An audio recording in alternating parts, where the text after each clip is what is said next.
Hi and welcome back. Now in this chapter, let's go ahead and create a resource based on the Azure Storage Account service. And we'll also go ahead and see how to work with the Blob service in Azure Storage Accounts. So in all resources, let me go ahead and add a new resource. Now we can actually go ahead and search for storage account.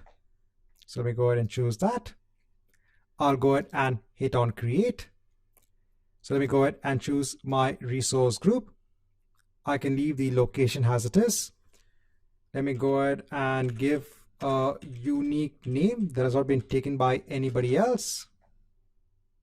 So it seems to be taken, right? So that's fine.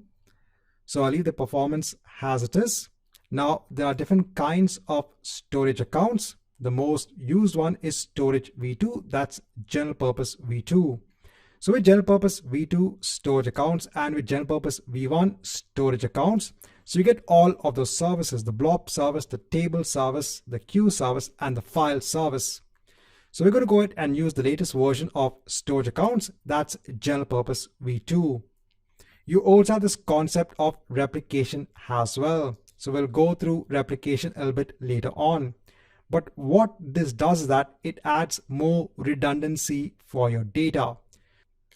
So for the moment, I'm going to go ahead and choose locally redundant storage. I'll go on to next for networking. So it'll be a public endpoint. And there are a lot of settings that are available when it comes to a storage account. So for the moment, I'm going to leave everything as it is. I'll go on to tags. I'll go on to review and create. And let's go ahead and create this storage account. It will just take a couple of minutes for this storage account to be in place. Now, once I have the storage account in place, let me go ahead on to the resource. Now, if I go ahead and scroll down, so over here, you can see you have the various services. So you have the blob service by which you go ahead and create containers and then you upload your blob objects. You have your file shares, that's a file service. You have the table service and you have the queue service. So let's go ahead and focus on the blob service. So even on the left hand side, when you go ahead and scroll down, so over here you can see that you have the blob service, and over here the first thing that you have to do is to go ahead and create a container. So a container is, as the name does suggest, is just a container for all of your blob objects. So let me go ahead and create a simple container. So over here, let me go ahead and give a name for the container. Let me go ahead and hit on create. Now we can go on to the container and now we can actually go ahead and upload objects. So what do I mean by objects? So these can be your files.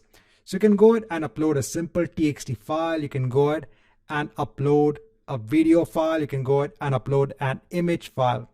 So let me go ahead and click on the upload button. And over here, let me go ahead and select a file for my local system.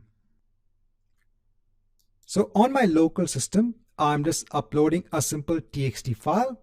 Let me go ahead and hit on open and hit on upload over here. So now this file is actually known as an object when it comes to the Azure Blob service in Azure Storage Accounts. So if you actually go on to this object or this file, so over here, if you go on to edit, if it's a text-based file, over here you can see the contents of the file. If you want, you can also go ahead and make changes to this file over here itself, and you can go ahead and hit on save.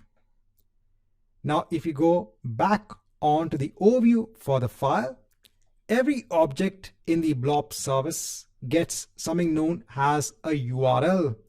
So this allows you to actually access that particular object.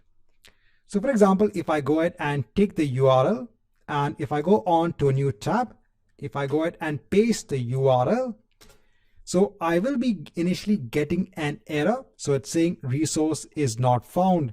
And that's because of a security permission. Now, there are various ways that you can actually go about and handle the security for your storage accounts.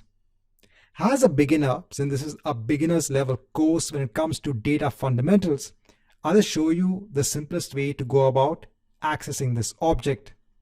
So if you go back onto your data container, over here, there is something known as an access level. So you can go ahead and change the access level.